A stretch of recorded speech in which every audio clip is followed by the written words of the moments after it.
Hi, this is Arkady Frekhtman, a New York City personal injury trial attorney, and today we're taking you in an inside look behind the curtain of how we work up a case. This is a new case that we just signed up. It happened a few weeks ago in late February of 2023. It was a car crash case, and we're going to take you, I'm going to go through it and do a file review so you can see how we build up a case.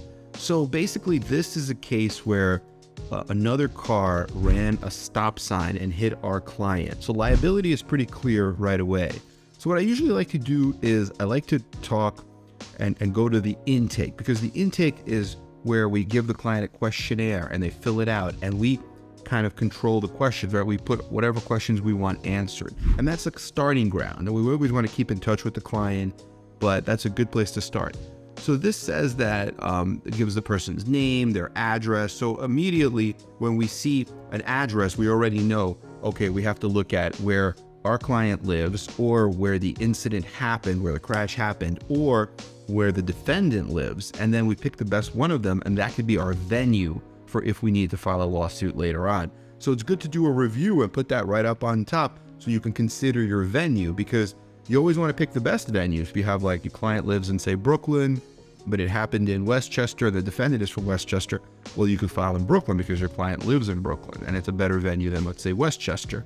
But, you know, sometimes you want to keep that in consideration, because if it's a bad venue, then the insurance company may be offering you less money because of that. You may have to take it to trial, or you may have to, you know, build it up in a different way.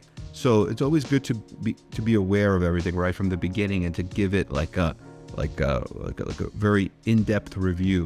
So this case, like I said, is fairly straightforward. The defendant blew through a stop sign, hit our client. There were no witnesses, and our client went to the hospital, and he also is now treating with a doctor.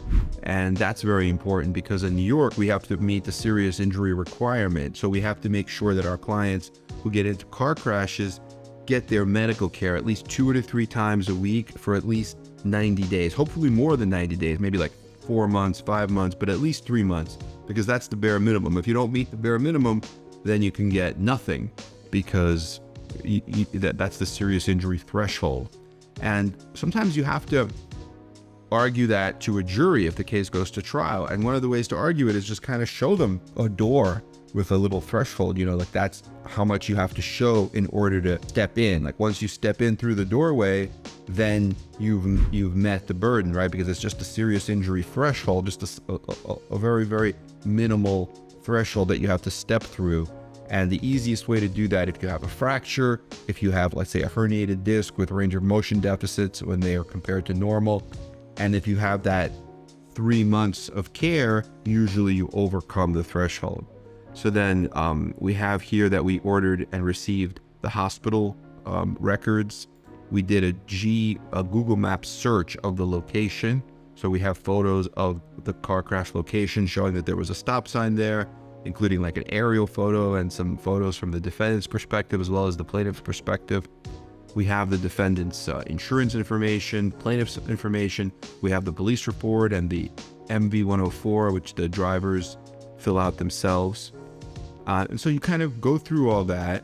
So the main thing with a car crash case, it's a little different. When we did the premises case, it was more about, you know, going to the scene, taking photos of the condition, documenting the condition. With a car crash case, especially something like this, where liability is determined, the focus is more on the treatment, making sure the client is treating, finding out what doctors they're going to, are they happy with their doctors, and kind of assigning somebody like a client manager, one of the intake people, to kind of hold their hand and be their liaison throughout the process so that they're happy with their doctors.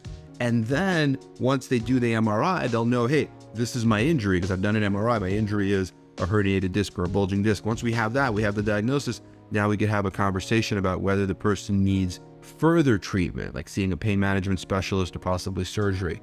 But with respect to what we have to prove, we also like to go to the PJI, which is the pattern jury instruction.